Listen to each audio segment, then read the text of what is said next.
Hello students. Corona virus की वजह से लॉकडाउन है और सभी को सिलेबस की चिंता है। तो हमने एक तरीका ढूंढा है सिलेबस को कवर करने का। आई होप सभी घर पर हैं, सभी सेफ़ हैं। इन वीडियोस से मैं कोशिश कर रही हूँ कि आपकी थोड़ी बहुत हेल्प हो सके। तो हम 10th क्लास की क्लास से स्टार्ट कर रहे हैं।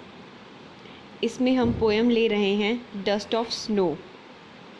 डस्ट ऑफ स्नो को लिखा है रॉबर्ट फ्रॉस्ट ने। रॉबर्ट फ्रॉस्ट ने बहुत ही सिंपल वर्ड्स में पोएम लिखी है, जिससे कि वो चाह रहे हैं कि अपने थॉट्स को कन्वे कर सके। इस पोएम की एक एक लाइन को हम सिंप्लीफिकेशन देंगे।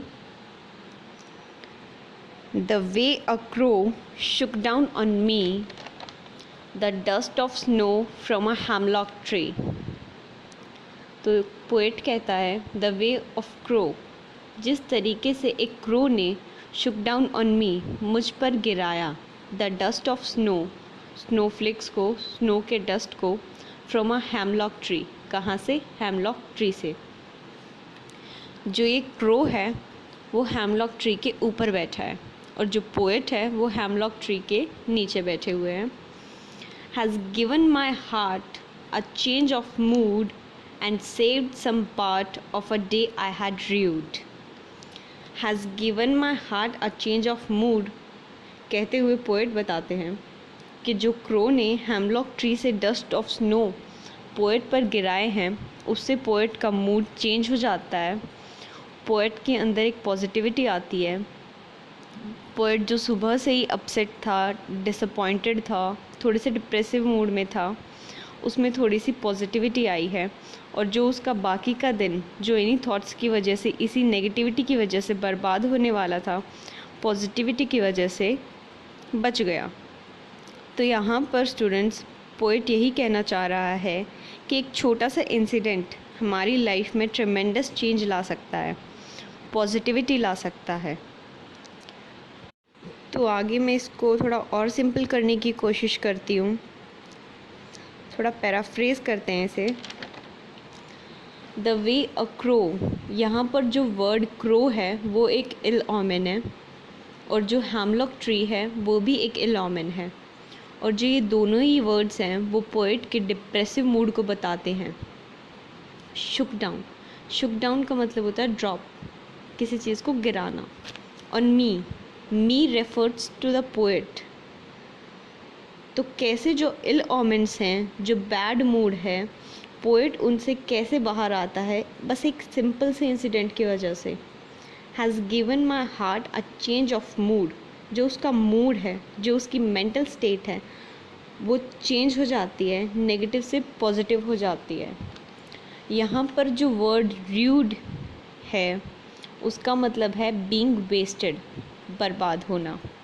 कि जो उसका दिन है, जो आगे का वेस्ट होने वाला था, जिस बैड मूड की वजह से, जिसे वो लेटर ऑन रिग्रेट करने वाला था, उसे वो बचा लेता है। कुछ सिंपल पॉइंट्स हैं जो मैं आपको बताने जा रही हूँ। This poem depicts how a small incident brings ट्रेमेंडस change. इस पोएम से हमें पता चलता है कि कैसे एक छोटा सा इंसिडेंट ट्रेमेंडस चेंज ला सकता है, हमारे बैड मूड को हटा देता है। This poem reflects a great transformation of attitude from negative to positive. इस पोएम में हमें एक बड़ा ट्रांसफॉर्मेशन देखने को मिलता है कि कैसे पोएट बैड मूड में था और एक छोटे से इंसिडेंट ने उसे पॉजिटिविटी में बदल दिया। जो नेचर है उसने उसे हील किया, एक पॉजिटिव एस्पेक्ट दिया। Crow and hemlock tree are indicative of bad mood of the poet. इस पोएम में जो वर्ड्स यूज़ किए गए हैं, क्रो और हेमलॉक ट्री, ये इंडिकेट करते हैं पोएट के बैड मूड को। लेकिन जो डस्ट ऑफ स्नो है, जो नेचर का पार्ट है, उसने पोएट को नेगेटिव मूड में से पॉजिटिव मूड में लाने का एक काम किया है, एक ट्रांसफॉर्मेशन का काम किया है। Here nature has played a vital role. यहाँ पर नेचर ने बड़ा रोल प्ले किया है। Nature gave hope and happiness to the poet. Nature ने पोएट को होप, हैप्पीनेस दी है। जो हो चुका वो हो चुका, लेकिन जो बाकी का टाइम है उसे वो बचा सकता है, उसे वो और बेहतर बना सकता है। We can easily heal ourselves in the company of nature. Nature में वो पावर है, नेचर में वो एसेंस है जो हमें हील कर सकता है. Poet got positivity from the nature. यहाँ पर पोएट नेचर से पॉजिटिविटी लेता है. He saved his rest of the time from being wasted. और जो बाकी का टाइम है जो उसका बर्बाद होने वाला था वो बच जाता है. With the change of mood, the poet shakes off his disappointment and depression और bad mood. यहाँ पर change of mood के साथ ही poet में बहुत सारे changes आते हैं जिसमें कि उसका bad mood, disappointment, depression, उसकी negativity सभी चली जाती है और उसका time भी बच जाता है. तो स्टूडेंट्स यहाँ पर जो कि poet वो यही बताना चाह रहा है कि जीवन में हमें पॉजिटिव रहना चाहिए. जो पीछे हो चुका उससे हमें डिप्रेस नहीं होना चाहिए. जो बाकी बचा हुआ समय है उसी को हमें और पॉजिटिव बनाना चाहिए. और नेचर हमें हमेशा अच्छी लर्निंग्स देता है, अच्छी आउटकम्स देता है, हमें हील करने की पावर रखता है. So we should enjoy the company of nature as well.